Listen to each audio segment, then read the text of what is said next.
Twelfth class भौतिक विज्ञान unsolved series में यह सेट नंबर 5 का 346 BW 2023 का सेकंड पार्ट है। सेट 346 BW का फर्स्ट पार्ट करा दिया गया है। ये आगे के क्वेश्चंस का सेकंड पार्ट है।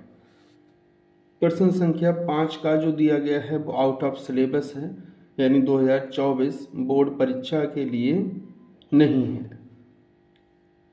नेक्स्ट प्रश्न संख्या 5 खा पर आते हैं।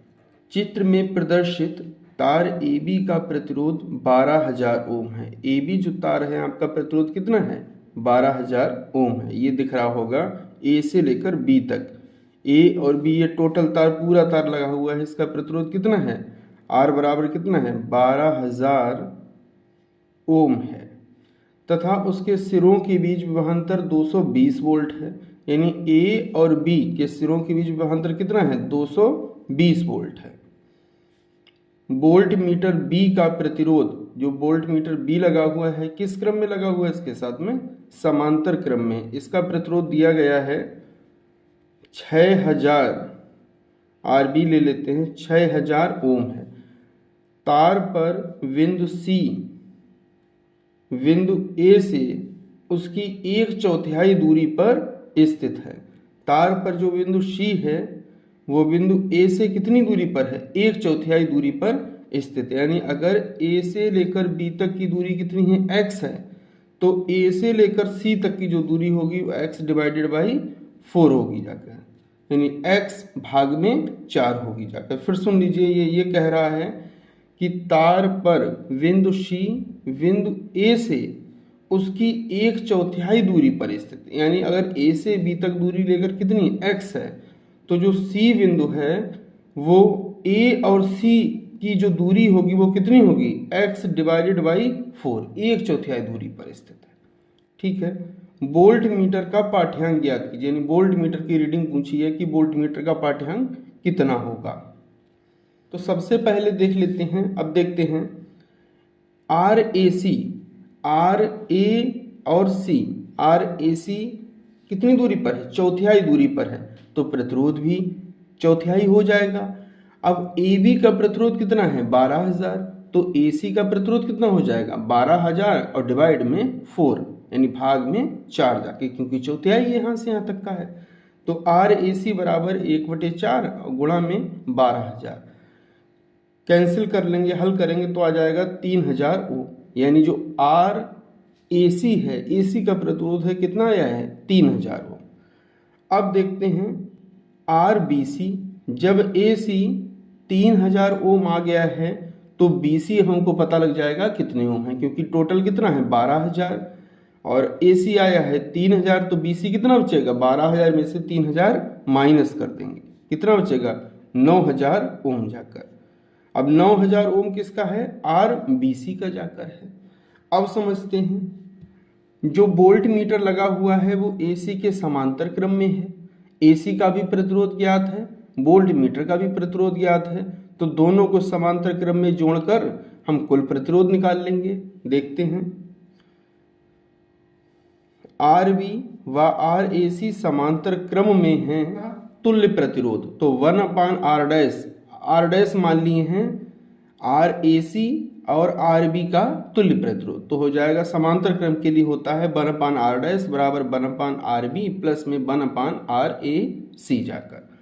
RB का मान 6,000 है, RAC का मान 3,000 है। पुट कर दिए, एलसीएम ले लेंगे, हल कर लेंगे और फिर इसको क्या करेंगे? सीधा करेंगे, तो R' बराबर आ जाएगा 2,000 ओम जाकर। यानी वोल्ट मीटर और AC का तुल्य प्रतिरोध कितना आ गया है? 2,000 ओम। अब देखते हैं और कोई प्रतिरोध भी बचा हुआ है परिपथ में, तो प्रतिरोध कौन सा बचा हुआ है? RBC। RBC इस R' के साथ किस क्रम में होगा? श्रेणी क्रम में होगा। जो RBC बचा हुआ है वो R' के साथ किस क्रम में होगा? श्रेणी क्रम में होगा। एक बार फिर चित्र को देखते हैं। अब इनकी जगह पर हम एक प्रतिरोध ज्ञात कर चुके हैं, टोटल रेजिस्टेंस जाके, वो इसके साथ किस में होगा? C और B या फिर BC के साथ में श्रेणी क्रम में होगा जाकर। अब परिपथ का कुल प्रतिरोध तो R डैश और प्लस में RBC जाकर, R डैश कितना है 2000, RBC कितना है 9000, जोड़ देंगे कितना हो जाएगा 11000 ओम। अब परिपथ में कुल धारा ज्ञात कर सकते हैं, क्योंकि हमको क्या दे रखा है, विभवांतर दे रखा है। परिपथ का कुल विभवांतर कितना दे रखा था, A और B के बीच में 220 वोल्ट दे रखा था। तो परिपथ में कुल धारा तो I बराबर हो जाएगा B/R ओम के नियम से। B दिया है 220 और R अभी कुल प्रतिरोध कितना निकला है 11000। कैंसिल करेंगे तो I बराबर आ जाएगा 2 डिवाइड में 100 R जाकर, I बराबर हो जाएगा 2 डिवाइडेड बाई 100 R जाकर। अब हमको ये तो चाहिए नहीं, हमको चाहिए वोल्ट मीटर की रीडिंग। तो वोल्ट मीटर के लिए B बराबर IR लगाएंगे। किसके लिए, वोल्ट मीटर के लिए। फिर ध्यान से समझ लें, वोल्ट मीटर के लिए B बराबर IR लगाएंगे जाकर। देखते हैं तो वोल्ट मीटर का पाठ्यांक, अब वोल्ट मीटर का पाठ्यांक अच्छा एक थोड़ा सा और समझेंगे ध्यान से। जो AC और RV है और वोल्ट मीटर दोनों समांतर क्रम में, दोनों प्रतिरोध आ गया है R डैश जाकर। ठीक, अब R डैश का मतलब ये है जो AC पर विभवांतर होगा वही वोल्ट मीटर पर विभवांतर होगा, क्योंकि AC और वोल्ट मीटर किस क्रम में है, समांतर क्रम में। और समांतर क्रम में विभव रहता है बराबर, विभवांतर में कोई चेंज नहीं होता है। समांतर क्रम में अगर 4 प्रतिरोध जुड़े हैं तो चारों प्रतिरोध पर विभवांतर समान रहेगा। तो किसी एक पे निकालने, चारों निकला है, इन चारों का निकल आएगा। तो वोल्ट मीटर का पाठ्यांक B बराबर हो जाएगा I इंटू R डैश जाकर। अब कुल धारा हमको पता है 2 भाग में 100 है, R डैश का मान कितना है 2000 है, 2 जीरो से 2 जीरो कैंसिल हो जाएंगे।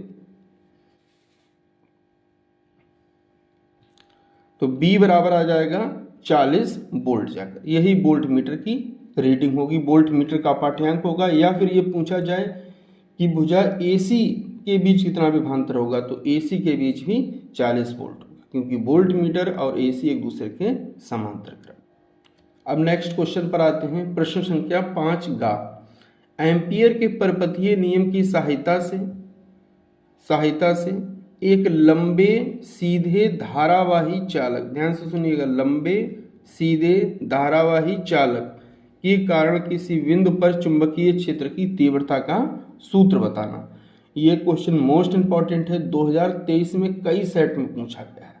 तो 2024 की यूपी बोर्ड परीक्षा के लिए भी क्वेश्चन मोस्ट इंपॉर्टेंट है। देखते हैं, मान लीजिए एक धारावाही चालक तार है, इसमें I धारा प्रवाहित हो रही है। इस चालक से स्मॉल r दूरी पर एक बिंदु P है। इस P बिंदु पर चुंबकीय क्षेत्र की तीव्रता ज्ञात करनी है एम्पियर के परपथीय नियम से। माना एक लंबे तार में I धारा प्रवाहित हो रही है, माना एक लंबे तार में स्मॉल I धारा प्रवाहित हो रही है। तार से स्मॉल r दूरी पर एक बिंदु P है जिस पर चुंबकीय क्षेत्र की तीव्रता ज्ञात करनी है। ये चित्र अपने हिसाब से हम लिख सकते हैं। आगे इसके लिए तार के परिता यानी तार के चारों तरफ P बिंदु से झोंकर जाने वाले स्मॉल r त्रिज्या का एक वृत्त खींचते हैं। एक वृत्त कंसीडर करते हैं, एक वृत्त की कल्पना करते हैं, वो भी कितना r दूरी पर हो और P बिंदु से होकर जाए। मोस्ट इंपॉर्टेंट, ये एम्पियर के नियम में हर अनुप्रयोग में होना है। अब देखते हैं, V वेक्टर और DL वेक्टर एक ही दिशा में होंगे। जाके देखिए, DL वेक्टर परिधि पर एक छोटा सा अवयव है जाकर, तो ये इस तरह का होगा। और चुंबकीय क्षेत्र जो होगा इस परिधि के जस्ट बाहर की ओर है, लंबवत ऊपर की ओर है जाकर। तो आप देख रहे होंगे जो DL लंबाई भी ऊपर की तरफ है DL वेक्टर, और चुंबकीय क्षेत्र भी ऊपर की तरफ है B वेक्टर। तो दोनों की दिशाएं समान हैं। जब समान दिशाएं होती हैं तो कोण होता है थीटा बराबर 0 डिग्री जाकर, जब दिशाएं समान हो जाकर तब जाकर। ठीक, एम्पियर के परिपथीय नियम से, एम्पियर का परिपथीय नियम कहता है समाकलन बंद परिपथ का या फिर क्लोज्ड परिपथ का, या फिर integration along closed path V vector dot DL vector बराबर में म्यू नॉट I। सेम इसी तरह का होता है गॉस का थ्योरम। वो विद्युत क्षेत्र के लिए होता है, वहाँ भी बंद पृष्ठ के लिए समाकलन होता है, और ये होता है चुंबकीय क्षेत्र के लिए, यहाँ भी बंद पृष्ठ के लिए समाकलन होता है। ये ध्यान रखें, बराबर में म्यू नॉट इंटू आई जाकर इंटीग्रेशन को अलग करेंगे।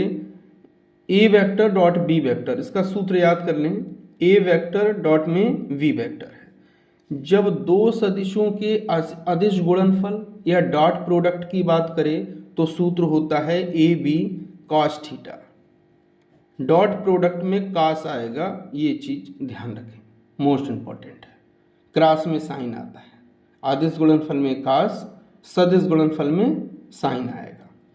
तो ये b d l cos theta, theta कितना है 0 degree, mu naught into I जाकर वी बी में तो चेंज होना, तो चेंज किस में हो रहा है डी एल में, तो इंटीग्रेशन लगा ली, यहाँ रहेगा म्यू नॉट इंटू आई जाकर। अब इंटीग्रेशन डीएल का मतलब क्या है समझे, इंटीग्रेशन डीएल का मतलब है समाकलन, डीएल का मतलब है पूरी परिधि। ये डीएल क्या है, उस परिधि का एक छोटा सा अवयव था। जब समाकलन लग जाता है तो पूरे पृष्ठ की बात होती है, यानी पूरी परिधि की बात हो रही है।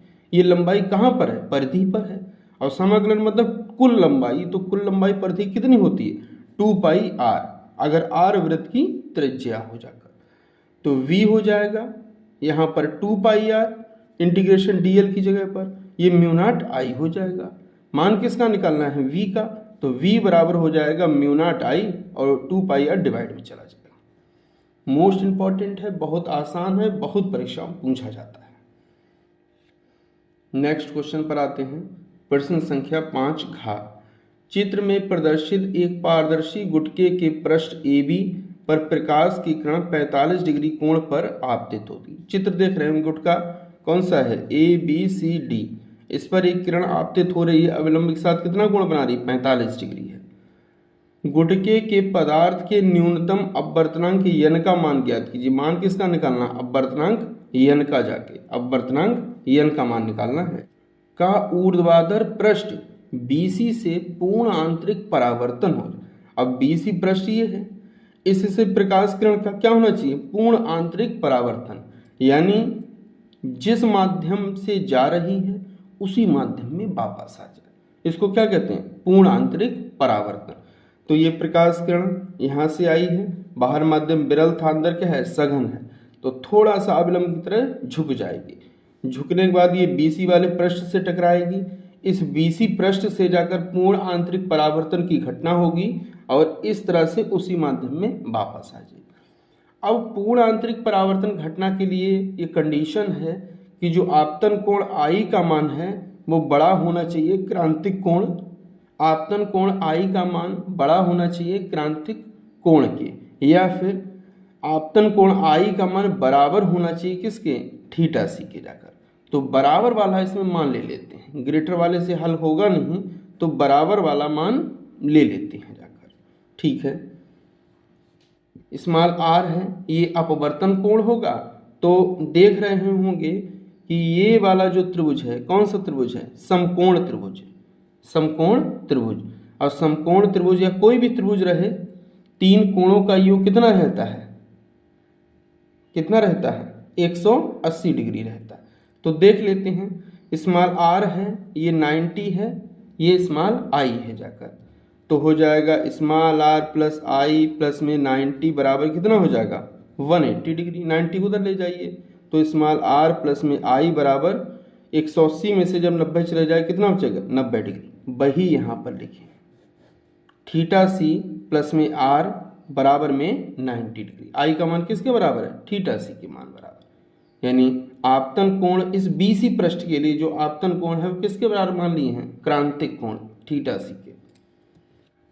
देखते हैं क्वेश्चन को ध्यान से, यहाँ से मान r का निकाल दीजिए, तो 90 माइनस का थीटा सी, r का मान इसलिए निकाले हैं, अपवर्तनांक निकालना है तो अपवर्तनांक स्नेल के नियम से ही कैलकुलेट किया जाता है। मोस्टली दो ही फार्मूले अपवर्तनांक के हैं इस क्वेश्चन के लिए, एक स्नेल का नियम, दूसरा क्रांतिक कोण और अपवर्तनांक में संबंध जाकर, इन्हीं दोनों से शुरुआत करनी है।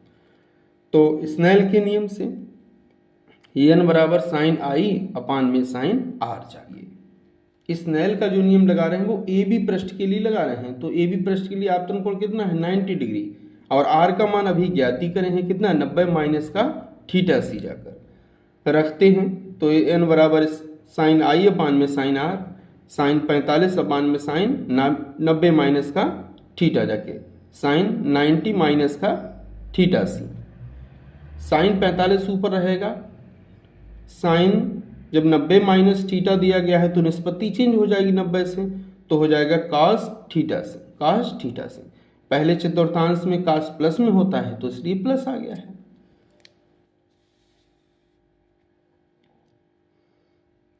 आगे बढ़ते हैं। अपवर्तनांक और क्रांतिक कोण में क्या संबंध होता है? एन बराबर 1 में साइन सी होता है, तो वहीं से एन बराबर 1 में साइन थीटा सी हो जाएगा, समीकरण नंबर 2।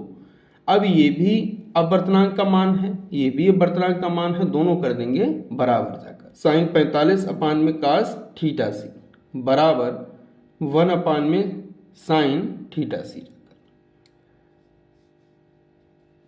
अब साइन थीटा सी को एक साइड में ले आते हैं, यानी थीटा वाले एक साइड में और बाकी अलग साइड में ले जाते हैं। तो साइन थीटा सी ये भाग में था, यहाँ पर आके गुणा में, और ये चला जाएगा भाग में। 1 में साइन 45 डिग्री। साइन 45 का मान 1/2 होता है 1 में √2, 2 ऊपर जाएगा तो हो जाएगा √2, और साइन अपान में कास, दोनों में कोण बराबर, साइन अपान कास में क्या हो जाएगा tan, तो tan थीटा सी बराबर में √2 आ जाएगा। एक समकोण त्रिभुज बना लेते हैं, और त्रिभुज में ये कोण 90 डिग्री रहेगा और ये कोण थीटा सी रहेगा।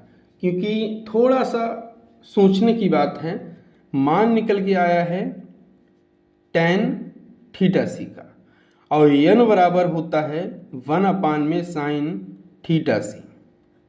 साइन में मान चाहिए हमको, मान किस में मिला है tan में, तो इसको पहले चेंज करेंगे किस में, साइन में जाकर।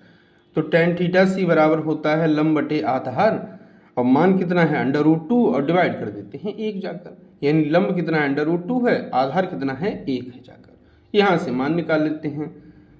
कर्ण का मान कितना हो जाएगा, कर्ण कितना, ये वाला कर्ण है, ये वाला आधार है, ये कितना है लंब है जाकर। तो कर्ण का मान आ जाएगा यानी k² बराबर l² प्लस में a² जाकर। अब l² कितना √2 का स्क्वायर यानी 2, और 1 का स्क्वायर यानी 1, कितना हो जाएगा 3। स्क्वायर रूट लेंगे तो k बराबर √3 आ जाएगा। यही यहाँ पर आया है, k बराबर √3 जाकर। मान निकालना है n का, तो n बराबर होता है 1 में साइन थीटा सी बराबर में 1। साइन की निष्पत्ति होती है लंब बटे कर्ण, तो कर्ण कहाँ चला जाएगा ऊपर, तो कर्ण बटे लंब हो जाएगा। कर्ण का मान √3 आया है, लंब का मान दे रखा है हमको √2 लिख लिए हैं, तो n बराबर हो जाएगा √3 डिवाइडेड बाई 2 जाके, यानी √3/2 जाके। यही अपवर्तनांक है गुटके का।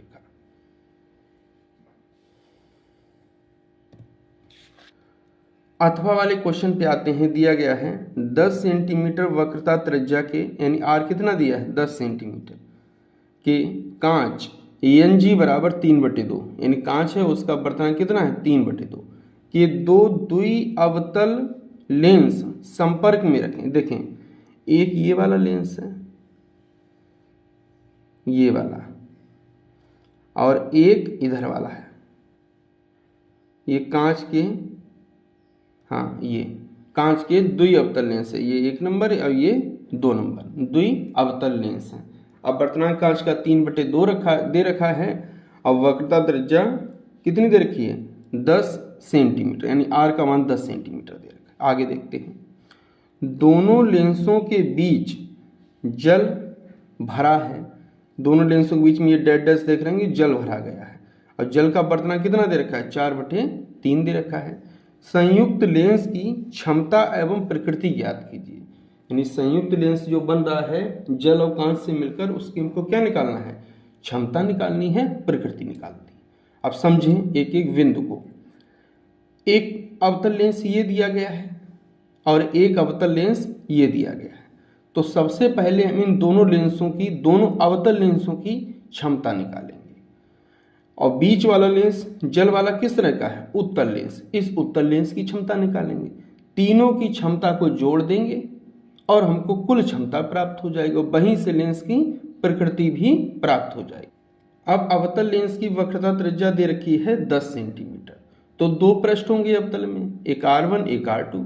तो R1 जो होती है वो अवतल लेंस के लिए माइनस में ली जाती है और R2 किस में ली जाती है, प्लस में ली जाती है। उत्तल लेंस के केस में जस्ट उल्टा होता है, R1 प्लस में ली जाती है, R2 माइनस में। तो पहले अवतल लेंस के लिए आते हैं। तो 1/f बराबर में कांच का वर्धनांक 3/2 माइनस का 1 हो गया ब्रैकेट में R1 1/R1 माइनस का 1/R2। R1 का मान -10 है, R2 का मान 10 है, रख दिए। एलसीएम ले लीजिए, यहाँ पर -2/10 आ जाएगा, 2 से 2 कट जाएगा, उल्टा कर लीजिए तो f बराबर आ जाएगा माइनस का 10 सेंटीमीटर जाएगा। ये अवतल लेंस की फोकस दूरी मिल गई है।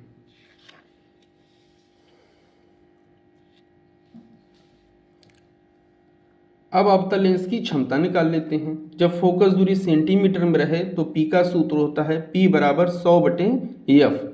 तब होता है जब f सेंटीमीटर में हो। तो f सेंटीमीटर, मान कितना है, -10 -10 0 से 0 कट गया, तो P बराबर कितना बचेगा, -10 डायोप्टर। अब अवतल लेंस हैं कितने, 2 हैं, तो दोनों को जोड़ दीजिए, एक की -10 और दूसरे की भी -10। तो P बराबर -10 -10 बराबर में -20 डायोप्टर।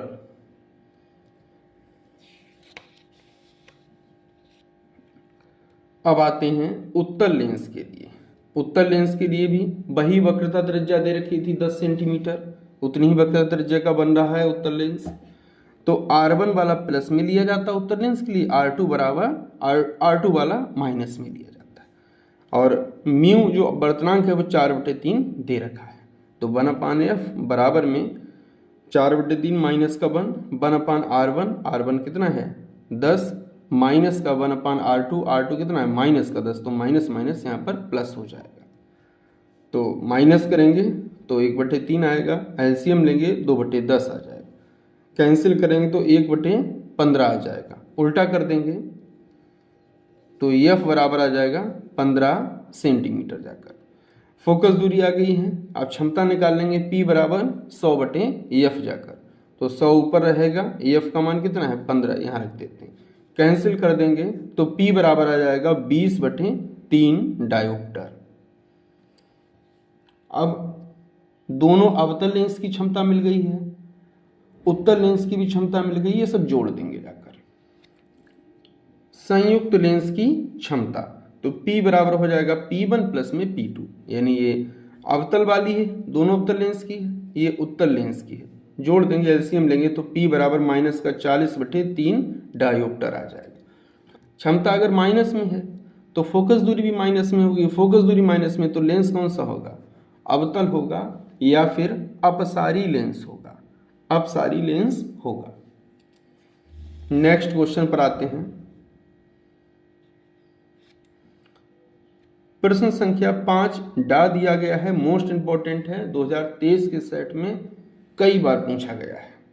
गॉस के नियम का उपयोग करते हुए एक अनंत लंबाई के एक समान आवेशित सीधे तार के कारण उत्पन्न विद्युत क्षेत्र की तीव्रता का सूत्र ज्ञात कीजिए। उत्पन्न विद्युत क्षेत्र की तीव्रता का सूत्र ज्ञात कीजिए। तो सबसे पहले ध्यान देना है कि अनंत लंबाई का तार है, तो अनंत लंबाई का एक तार बना दिए जाकर, ठीक। इस अनंत लंबाई के तार से स्मॉल r दूरी पर एक बिंदु है, जहां पर एक बिंदु P है, जहां पर विद्युत क्षेत्र की तीव्रता ज्ञात करनी है।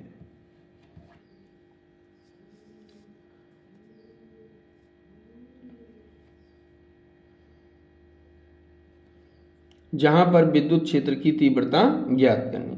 अब P बिंदु से जाने वाले एक गॉसियन पृष्ठ खींच लेते हैं। अब पृष्ठ होगा कैसा, जैसा तार है तो तार बेलनाकार है होता है, तो जो खींचा गया पृष्ठ भी बेलनाकार होगा। अब इस पृष्ठ में दो मुख्य पृष्ठ होंगे, एक सिरों वाला पृष्ठ होगा और एक क्या होगा, वक्र पृष्ठ होगा, बीच वाला पृष्ठ। तो वक्र पृष्ठ पर देखते हैं ई जो विद्युत क्षेत्र की तीव्रता होती है वो धनावेश से बाहर की ओर होती है, ये प्लस है सर, प्लस। तो ये बाहर की ओर हो गया। अब यहाँ पर कोई एक क्षेत्रफल लिए, उसका क्षेत्रफल सदिश भी लंबवत होगा, बाहर की ओर होगा। अब देखते हैं ये वक्र पृष्ठ की वक्र पृष्ठ पर ई वेक्टर और डी ए वेक्टर के बीच में कोण कितना है, थीटा बराबर 0 डिग्री जाकर, तो थीटा 0 डिग्री हो जाएगा वक्र पृष्ठ के लिए। अब आते हैं सिरों के लिए। अब सिरे पर कोई क्षेत्रफल डी ए है तो उसका क्षेत्रफल वेक्टर लंबवत ऊपर की तरफ होगा, डी ए वेक्टर होगा। और इसी से अगर ई वेक्टर की दिशा देखें तो प्लस आवेश है तार पर बताए हैं, तो बाहर की ओर होगा, बाहर की ओर होगा। यानी सिरों पर इनके बीच कोण कितना होगा, 90 डिग्री का होगा। ये ध्यान रखें, सिरों पर कोण कितना होगा, 90 डिग्री, इस सिरे पर भी और इस सिरे पर भी होगा। ठीक, देखते हैं। माना एक अनंत लंबाई के एक समान आवेशित तार का रेखीय आवेश घनत्व लैम्डा है। अब रेखीय आवेश घनत्व लैम्डा होता है, इसको लिखते हैं Q उपान में L, यानी एकांक लंबाई पर स्थित आवेश को ही हम क्या कहते हैं, रेखीय आवेश घनत्व कहते हैं। लंबाई कितनी है L, तो मान लीजिए L बराबर कितना हो, 1 मीटर हो। 1 मीटर लंबाई या फिर एकांक लंबाई पर स्थित आवेश को हम क्या कहते हैं, रेखीय आवेश घनत्व कहते हैं। इसे लैम्डा से प्रदर्शित। प्रयोग इसका इसलिए यहाँ पर करेंगे क्योंकि तार जो है वो रेखीय होता है, इसलिए प्रयोग करेंगे इसका। तार से स्मॉल r दूरी पर एक बिंदु P है जिस पर वैद्युत क्षेत्र की तीव्रता ज्ञात करनी है। इसके लिए P बिंदु से जाने वाला L लंबाई का एक समाक्ष अक्ष समान रहे, जो तार की अक्ष हो वही जो खींच रहे हैं आकृति की अक्ष होनी चाहिए। समाक्ष गॉसियन पृष्ठ खींचते हैं, ई वेक्टर पृष्ठ से बाहर की ओर दिष्ट होगा। बताए हैं तार पे धनावेश है और धनावेश से बाहर की ओर ई वेक्टर होता है, ऋणावेश पर अंदर की ओर होता है। गॉसियन पृष्ठ से गुजरने वाला कुल वैद्युत फ्लक्स। अब गॉसियन पृष्ठ पर कितने पृष्ठ हैं, 2 सिरे वाले पृष्ठ हैं और एक वक्र पृष्ठ है, तो वक्र भाग पर क्या हो जाएगा, ई वेक्टर और डॉट में डी ए वेक्टर। ये वक्र पृष्ठ के लिए है। जाकर क्लोज्ड इंटीग्रेशन लगा दें तो थोड़ा सा व्यवस्थित रहेगा। ये क्योंकि क्लोज्ड बंद पथ है जाकर, तो ई वेक्टर डॉट में डी ए वेक्टर वक्र पृष्ठ के लिए, E vector dot D A vector कितना है, समतल सिरों के लिए जाकर। अब वक्र पृष्ठ पे हम थीटा बताए थे कितना है, 0 डिग्री है, तो यहाँ कास 0 आ गया है, यहाँ कास 0 आ गया है। यहाँ पर बताए थे सिरों के लिए कितना था, थीटा बराबर 90 डिग्री, तो कास 90 डिग्री आ गया। एक बार फिर सुन लीजिए, ये दोनों सदिश राशियाँ हैं, ई वेक्टर और डी ए वेक्टर, और यहाँ पर इनका अदिश गुणन या डॉट प्रोडक्ट हो रहा है, तो इसका अदिश गुणन का सूत्र में कास थीटा आता है, यानी E D A cos theta, E D A cos theta. सदिश हट जाता है, जब कास थीटा आ जाएगा तो सदिश हट जाए, तो ये अदिश राशि है, परिमाण हो जाए। तो कास 0 डिग्री, कास 90 डिग्री। कास 0 का मतलब 1 होता है, कास 90 डिग्री का मतलब 0 होता है। कास 90 डिग्री 0, यानी ये पूरा फ्लक्स 0 सिरों वाला रह गया, कितना, वक्र पृष्ठ वाला केवल। तो integration along closed path E D A हो जाएगा जाकर।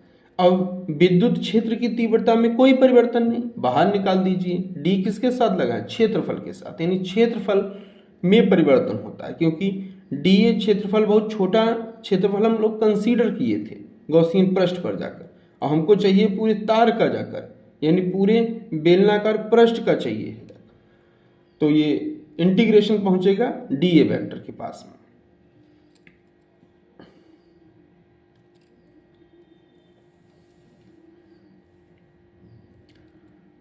इंटीग्रेशन डी ए का मतलब क्या है, संपूर्ण वक्र पृष्ठ जाके, तो वक्र पृष्ठ बेलन का होता है 2 पाई आर एल, अगर आर त्रिज्या हो और एल लंबाई हो जाए तो 2 पाई आर एल, तो फाई बराबर हो जाएगा ई और 2 पाई आर एल।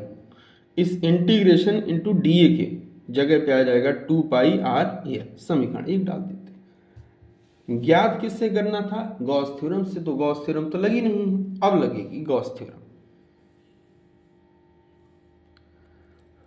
गॉस की प्रमेय से। गॉस की प्रमेय क्या कहती है? फाई ई बराबर क्यू अपान में एप्सिलॉन नॉट चक्कर।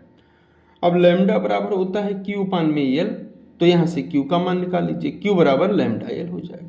इस क्यू की जगह पर लैम्डा एल उठा के रख दीजिए, तो फाई ई बराबर हो जाएगा लैम्डा एल अपान में एप्सिलॉन नॉट, समीकरण नंबर 2।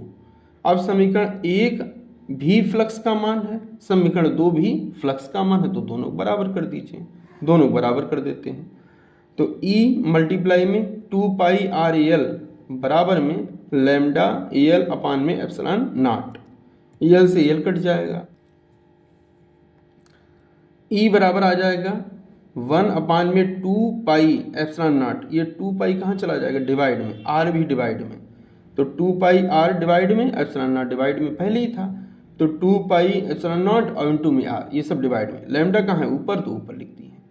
अब इसको 4 पाई एप्सिलॉन नॉट बनाने के लिए 2 से यहाँ गुणा कर, 2 से भाग कर देते हैं, 2 से गुणा कर लेते हैं। गुणा है 2, उसको कहाँ भेज देते? लैम्डा के पास, तो 1 अपान में 4 पाई एप्सिलॉन नॉट 2 लैम्डा अपान में आर।